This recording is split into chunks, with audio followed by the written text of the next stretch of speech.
You guys didn't ask for it, but here is Middle School Stories Part 2. So the story takes place in 6th grade. Now, I pulled an anonymous prank that I didn't think I was going to get caught for, and I went home. Now, I didn't realize the impact of what I had done until I got home, and I felt super guilty. Now, most kids my age, they don't know what guilt is. They are just like, la-di-da, we're still kids. We're like 11. I fessed up to my parents, and they were like, yeah, you messed up.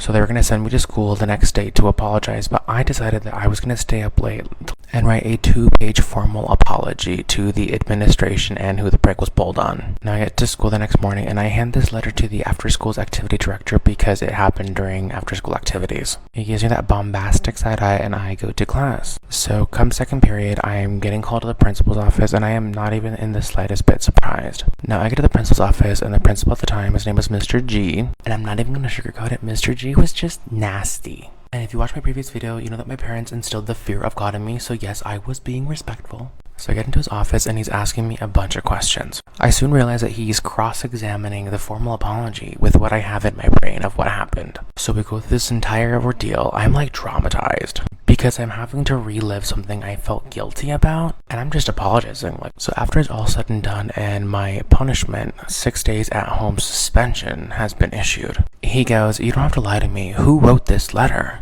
And I'm sitting there like, bitch, I stayed up until 10 p.m. past my 8 p.m. bedtime to write this letter.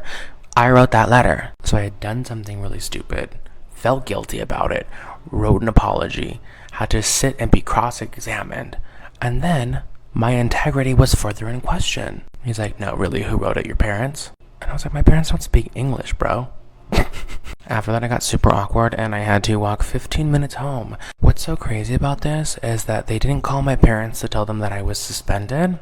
They let a child walk home during school hours past a police station. I could have been fucking abducted. The kicker about this too is that I went back to my 6th grade homeroom class to gather my stuff, and the teacher was like, "Where are you going?" And I was like, "I'm going home."